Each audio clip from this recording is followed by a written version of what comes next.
નમસ્કાર મિત્રો, જલકારી ટીવી ચેનલમાં આપ સૌનું સ્વાગત છે. મિત્રો,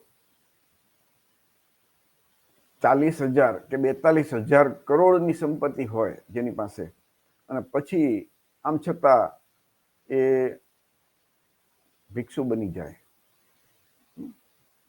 સમાચારમાં તો એવું છે કે 42,000 કરોડનું સામ્રાજ્ય છે એમનું, અરબોપતિ એનો છોકરો છે, દીકરો, છતાં એ ભિક્ષુ બને. તો એનું નામ છે અજહન સિરીપાન્યો. મલેશિયા જે દેશ છે ને, આ ત્યાંનો પ્રસંગ છે. આપણા સૌ માટે એક પ્રેરણાદાયી પ્રસંગ છે કે આટલી સંપત્તિ, જેમ ગૌતમ બુદ્ધે કેમ એનું જે રાજપાઠ એ છોડીને એ લોકોના સુખ માટે, એટલે કે દુઃખ દૂર કરવાના જે માર્ગ છે, પ્રકૃતિનો જે માર્ગ છે, કુદરતનો માર્ગ છે, એ શોધવા માટે અને નવું જ્ઞાન મેળવવા માટે એ ઘર છોડીને ગયા હતા. એવી જ રીતે આ અરબોપતિનો દીકરો એ બૌદ્ધ ભિક્ષુ બન્યો. તો એના વિશે આપણે જાણશું, ખૂબ મજા આવશે અને દરેક મિત્રોને આમાંથી પ્રેરણા મળશે. કોણ અજહન સિરીપાન્યો કોણ છે? તો એને એમ કહેવાય ને કે ભાઈ એના પિતાની 40,000 કરોડની સંપત્તિ છે એને છોડી અને એના એકનો એક છોકરો, વિચાર કરજો, એકનો એક દીકરો, તો મલેશિયાના જે ટેલિકોમ ટાઇકૂન કહેવાય ને, આનંદ કૃષ્ણ, એનો પુત્ર 18 વર્ષની ઉંમરે બૌદ્ધ ભિક્ષુ બની ગયો. અને સાઉથ ચાઇના મોર્નિંગ પોસ્ટમાં એને એકે નામથી, આનંદ કૃષ્ણ એટલે કે એકેના નામથી પ્રખ્યાત હતા. અને મલેશિયાના સૌથી ત્રીજી અમીર વ્યક્તિ છે. વિચાર કરજો, એટલે કેટલી એની પાસે સંપત્તિ છે, અને એ બૌદ્ધ ભિક્ષુ બની ગયા છે. એમની જે પિતાજીની કંપની છે એની નેટવર્થ 40,000 કરોડ રૂપિયાથી વધારે છે, અને $5 બિલિયન કહી શકાય. તો આટલી 18 વર્ષની ઉંમરે, એટલે કે નાની ઉંમરે, એ સુખ અને સુવિધા ત્યાગીને અધ્યાત્મની રાહ જવાના નિર્ણયની જે આ એક સમાચાર છે એને સૌને ચોંકાવી દીધા. આનંદ કૃષ્ણ જેના પિતા છે, એમનો business telecommunication, media, oil, gas અને રિયલ એસ્ટેટમાં ફેલાયેલો છે. એ જે ટેલિકોમ કંપની છે ને, એરસેલ હતી, એના માલિક પણ એ રહી ચૂક્યા છે. અને એરસેલે એક વખત તો ભારતમાં જે આઈપીએલની ક્રિકેટ ટીમ છે ને, ચેન્નાઈ સુપર કિંગ, એને પણ સ્પોન્સર કરી હતી.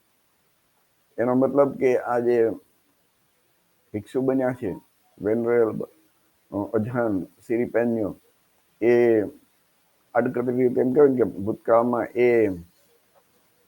ચેન્નાઈ સુપર કિંગ સાથે પણ જોડાયેલા હતા.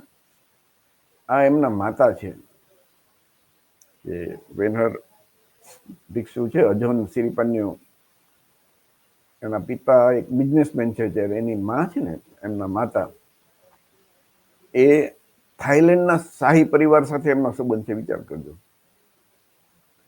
એટલે રાજાશાહી કહેવાય ને, શાહી પરિવાર, એટલે કે થાઈલેન્ડ જે ના રાજા છે ને, એમની સાથે એમના માતાનું અંગ્રેજીમાં નામ છે બોમ મહારાજા સુપ્રીદા ચક્રબન.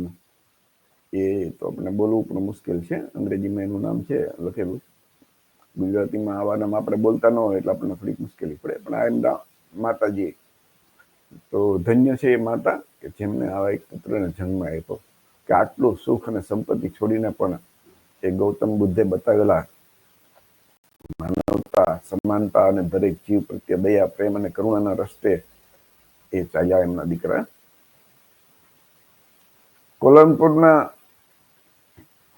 એમની વિચાર કરજો કે સૌથી વધારે જેની પાસે પૈસા હોય અને છતાં સુખ સાહેબી જેના ઘરે આમ કઈ કે અઢળક હોય, આમ છતાં એ પછી એને જમવા માટે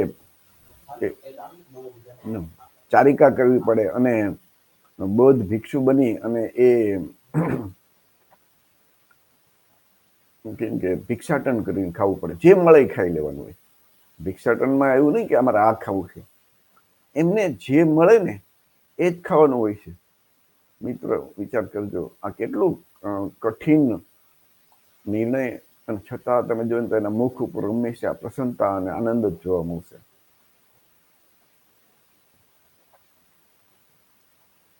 તમે જોયું તો એમના જે ફોટો છે એમના ગુરુ સાથે,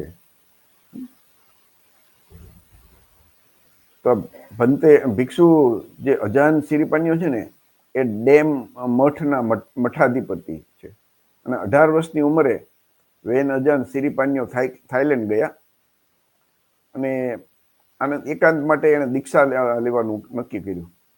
આ સમય દરમિયાન તેમને કાયમી સાધુ જીવન જીવવાની પ્રેરણા મળી.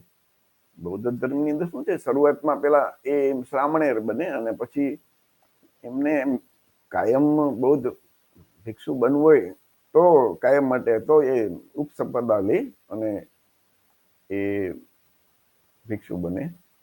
તો એ વિચાર કરજો, એના પિતાના એક દીકરા હતા, તો એમને લાગ્યું આમાં એને વધારે મજા આવી, શાંતિ મળી, અને તો એનું બધું સુખ સાહેબી છોડી અને એ સંન્યાસી બની ગયા. તો થાઈલેન્ડ મ્યાનમારની જે સરહદ છે ને એની નજીક એક મઠ છે, એ મઠમાં એ મઠાધિપતિ છે. આ એમના પિતા છે ને, એમનો આ ફોટો છે. તો એમના પિતા છે, જેને એક નામથી આપણે કેમ કે પ્રખ્યાત હતું, એ જે એમનો પુત્ર સિરીપાનીઓ છે, અજાન સિરીપાનીઓ, એના સાધુ બનવાના નિર્ણયને એના પિતાએ આવકાર્યો છે. વિચાર કરજો, બૌદ્ધિસ્ટ ફેમિલી જ છે, અને એ પોતે એક કટ્ટર બૌદ્ધ છે, અને પરોપકારી, એટલે એમ કે બીજાને દાન આપવામાં, પરોપકારી એટલે બીજા માટે જીવન જીવી શકે, એને પરોપકારી કહેવાય. તો એ વેન અજાન છે ને, એ અજાન સિરીપાનીઓ, એના કારણમાં તો એવી તો એના દુઃખ તો હતું નહીં, તો સીધી વાત છે ને. તો એ આટલું બધું છોડી અને ભિક્ષા માંગવા સહિત સાદું જીવન જીવે છે. એનો જે ઉછેર હતો ને, એ યુનાઇટેડ કિંગડમ, એની બે બહેનો સાથે યુકે, એટલે કે આપણે યુનાઇટેડ કિંગડમ લંડન કહીએ, ત્યાં એનો થઈ ગયો હતો. યુકેમાં અભ્યાસ કર્યો એમને, તો તેના બાળપણ વિશે પણ થોડું જાણીતું છે.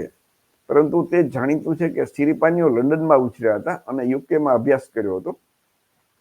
વિવિધ સંસ્કૃતિઓ પ્રત્યે તેમના ઉછેર અને ખુલ્લા મનના અભિગમે બૌદ્ધ ઉપદેશોની તેમના સમજને આવકાર આપ્યો. સાઉથ ચાઇના પોસ્ટના રિપોર્ટ અનુસાર તે અંગ્રેજી બોલવાની સાથે તમિલ અને થાઈ ભાષા પણ બોલે છે, એટલે 6 થી 7 ભાષા એ બોલી શકે છે.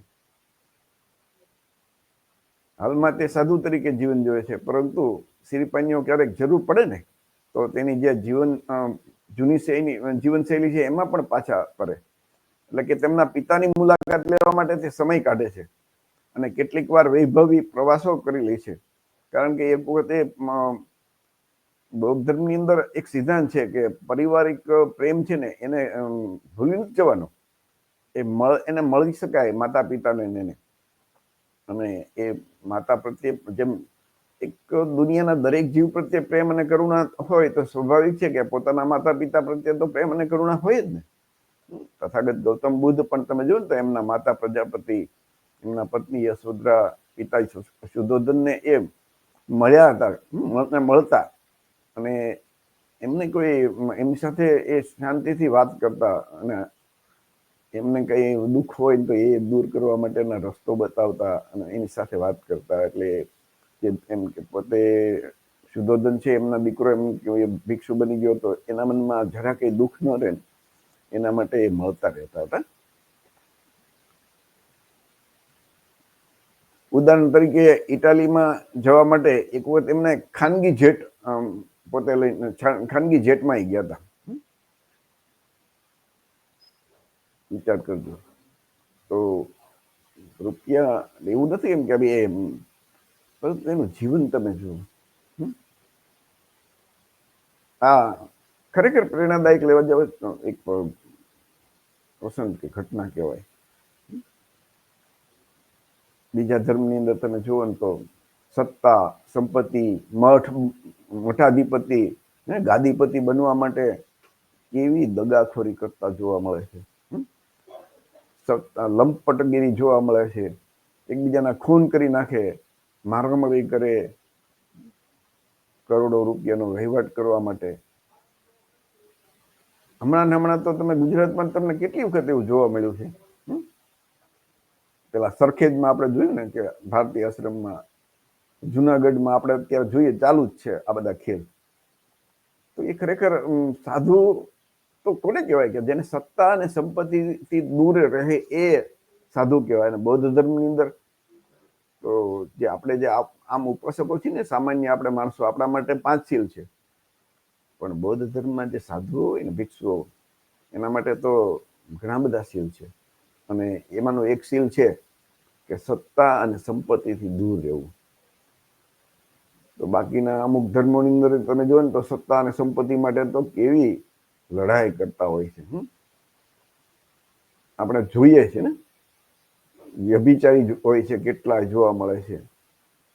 ધર્મના નામે કાળા ધંધા કરતા, ધર્મના નામે લોકોને છેતરતા, ધર્મના નામનો ધંધો બનાવી અને લોકોને ઉલ્લુ બનાવે.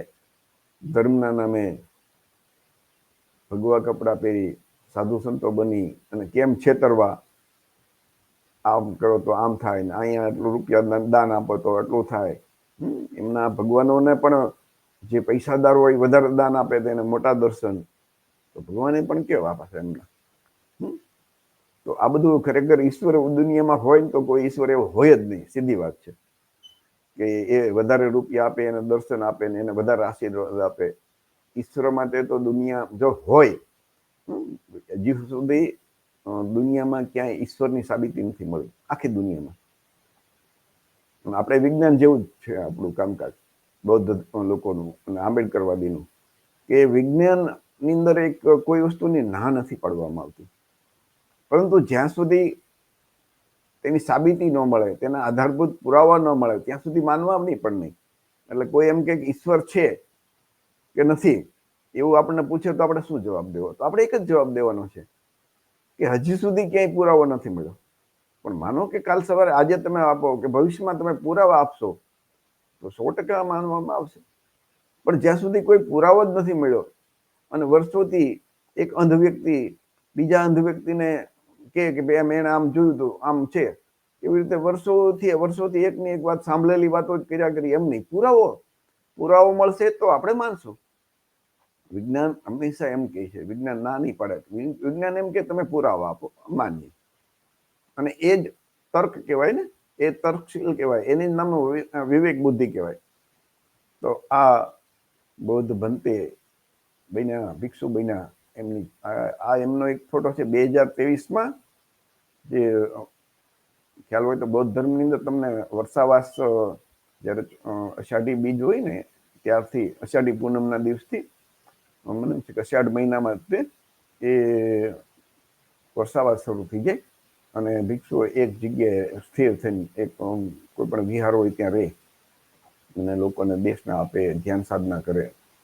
તો અગાઉના સમયમાં તો આ બધા વાહનો હતા નહીં, ચોમાસામાં બધા રસ્તાઓ ખરાબ હોય, પાણી ભરેલું હોય, એટલે એ વસ્તુ એવી રીતે 2023માં જે એમનું નાન ચેક કરીને જે એનો મઠ છે ને ત્યાં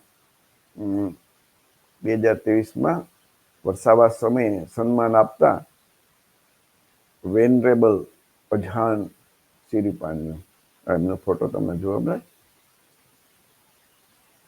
તો પ્રતિ મિત્રો, આપણે ભિક્ષુ વેનરેબલ અજહાન સિરીપાણીઓ વિશે જાણ્યું કે આટલી બધી સંપત્તિ છોડી અને પોતે સાધુ બન્યા. એકાંત જીવનને એ જંગલમાં તમે જો તો એક નાની એવી ઝૂંપડીમાં પણ ટૂંકમાં એ ટાઈપનું એનું રહેવાનું થશે. અને એ તો એનો અનુભવ તો આનો આનંદ છે, એનો અનુભવ તો આપણે કેવી રીતે શબ્દોમાં વર્ણવી શકીએ. એ ખુદ વ્યક્તિ જ્યારે કરોડો અબજો રૂપિયાની સંપત્તિ છોડીને આવું કરતા હોય તો એમને ખુદને જ અહેસાસ થયો હોય ને કે આના કરતા આમાં વધારે આનંદ છે. તો એ ખરેખર આપણા સૌ માટે પ્રેરણા લઈએ, જીવનમાં સારા કામ કરીએ, બીજાને મદદરૂપ થઈએ. અને ભારતમાં જે ડૉક્ટર બાબા સાહેબ આંબેડકરનું જે સપનું હતું ને, એ અધૂરું રહી ગયું કે ભારત બુદ્ધમય બને. એ ભારતને બુદ્ધમય બનાવવા માટે આપણે સૌ, ખાસ કરીને જેમને ડૉક્ટર બાબા સાહેબ આંબેડકરના કારણે માનવી હક અધિકાર મળ્યા એવા કોળી સહિત બક્ષી પંચ ઓબીસીની જે 146 જ્ઞાતિઓ છે, એ એસસી સમાજ એટલે કે શેડ્યુલ કાસ્ટ સમાજ છે, દલિત સમાજ જેને પણ કહી શકાય, શેડ્યુલ ટ્રાઇબ એસટી એટલે કે આદિવાસી સમાજ પણ કહી શકાય, અને ભારતની તમામ મહિલાઓ, આ લોકોને આઝાદી પહેલા કોઈ અધિકાર હતા નહીં, માનવીય હક અને અધિકાર નહોતા. ઉપરના 3 વર્ગની સેવા કરવી એ જ એમનો હક અને અધિકાર હતો, અથવા તો એમની મજબૂરી હતી. તો એ પશુ જેવું જેમનું જીવન હતું, એમને ડૉક્ટર બાબા સાહેબ આંબેડકરે એમના ગુરુ મહાત્મા જ્યોતિરાવ ફૂલે, સંત કબીર અને તથાગત ગૌતમ બુદ્ધ, જે એમના 3 ગુરુ હતા, એમની શિક્ષા અને એમની પ્રેરણા, એમના જે વિચારો ડૉક્ટર બાબા સાહેબ આંબેડકરના જીવનમાં આવ્યા, અને એના કારણે ડૉક્ટર બાબા સાહેબ બની શક્યા. અને એમણે જે બંધારણ લખ્યું એમાં ભારતની દરેક જનતાને એક સમાન બનાવ્યા અને આપણા લોકોને માનવીય હક અને અધિકાર આપ્યા. પહેલા આપણે તો એક સમાન હતા જ નહીં, આપણા લોકોને તો એમ કહીને કે ગુલામ તરીકે જીવન જીવવું પડતું હતું. તો આવા આપણા સમાજને જે માનવીય હક અને અધિકાર આપનાર ડૉક્ટર બાબા સાહેબ આંબેડકરના 2 સપના હતા કે ભારત બુદ્ધમય બને, જે છેલ્લા 5000 વર્ષના ઇતિહાસમાં લઈએ ને તો પેલા 4000 વર્ષ એ સમણ સંસ્કૃતિ જ ભારતમાં હતી. છેલ્લા 1000 વર્ષથી જ આ બ્રાહ્મણ સંસ્કૃતિ, જેને બ્રાહ્મણ ધર્મ કહી શકાય, હવે એ લોકો હિન્દુ ધર્મ કહે છે. અને અમુક તો હવે હિન્દુ ધર્મની એવું ખબર પડી કે ભાઈ હિન્દુ તો એ મોગલોએ આપેલી ગાળ છે, એટલે હવે એ સનાતન બોલવા માંડ્યા. પણ ભારતનું જેટલું પુરાતત્વ વિભાગ છે અને જેટલા આધારભૂત પુરાવા મળે છે, એમાં સનાતન ધર્મ તરીકે ફક્ત બૌદ્ધ ધર્મ જ આવે છે. અને સનાતન શબ્દ જ બૌદ્ધોનો છે. ખરેખર સનાતન એ વિશેષણ છે. સનાતન એટલે કે આદિથી અંત સુધી. તો બૌદ્ધ ધર્મ એક એવો ધર્મ છે એમાં પંચશીલ છે, એ જ એનો મુખ્ય પાયો છે. શીલ અને સંસ્કાર. તો પંચશીલ છે એ આજે તમે જોવો ને તો 10,000 વર્ષ પહેલા પણ માણસ એ પાળે તો એને સુખી થતો હતો. આજે પણ આપણે પંચશીલ પાળીએ તો સુખી થઈ, અને આવનાર અનંત સમય સુધી શીલનું પાલન કરીએ તો જ આપણે સુખી થઈએ, આપણા દુઃખ દૂર થાય. એ સીધી વાત છે. એટલે એને સનાતન કહી શકાય. હિન્દુ ધર્મની અંદર તો અમુક તો નવા દેવી દેવતા ઉભા થતા જાય, એવી કાલ્પનિક વાતો ઊભી થાય, અને સનાતન કેવી રીતે કહેવાય? હિન્દુ ધર્મના ઉપાસકો જે માનવા વાળા છે એ તો જાત જાતના આસારામને ભગવાન માને. વિચાર તો કરો, એવા લાખો લોકો છે જે આસારામને ભગવાન માને, એ હિન્દુ છે. તો હિન્દુ ધર્મની અંદર શું વર્ણ વ્યવસ્થા માને ને એને જ હિન્દુ કહેવામાં આવે છે. તો જે ધર્મની અંદર અસમાનતા એ પાયો હોય, એટલે કે વર્ણ વ્યવસ્થા પાયો હોય, એના બદલે બૌદ્ધ ધર્મની અંદર સમાનતા છે, માનવતા છે. તો જ્યાં સુધી આપણે હિન્દુ બની રહેવાના છીએ ત્યાં સુધી તો શુદ્ર વર્ણના, નીચ અધમ જાતિના, હલકા વર્ણના બની રહેવાના છીએ. અને ભણી ગણીને આપણે કલેક્ટર થઈ, ડીએસપી થઈ, અધિકારી બનીએ, સારા વકીલ બનીએ, ડૉક્ટર બનીએ કે રાષ્ટ્રપતિ બનીએ, તો પણ એ શુદ્ર વર્ણનો જે ટેગ છે ને એ જતું નથી. આપણે નીચી જાતિના થઈએ એમ તો, એટલે કે રાષ્ટ્રપતિ બનીએ ને તોય આપણી સાથે ભેદભાવ રાખવામાં આવે છે. આપણું અપમાન જાતિના કારણે, શુદ્રના વર્ણના કારણે થાય. મંદિરોમાં એ આપણે ભૂતકાળમાં આપણે જોયું છે. તો એ જે ધર્મની અંદર આપણે ડૉક્ટર બાબા સાહેબે ચોખ્ખું કીધું કે જે ધર્મની અંદર તમને આવી દશા છે તો ત્યાં આપણે શા માટે રહેવું જોઈએ. અને એટલે ડૉક્ટર બાબા સાહેબ આંબેડકરે બંધારણમાં આપણે મૂળભૂત હક અને અધિકાર આપ્યા કે આપણે જે ધર્મ જે માનવું હોય માની શકીએ. અને એ બૌદ્ધ ધર્મ તો આપણો મૂળ ધર્મ હતો.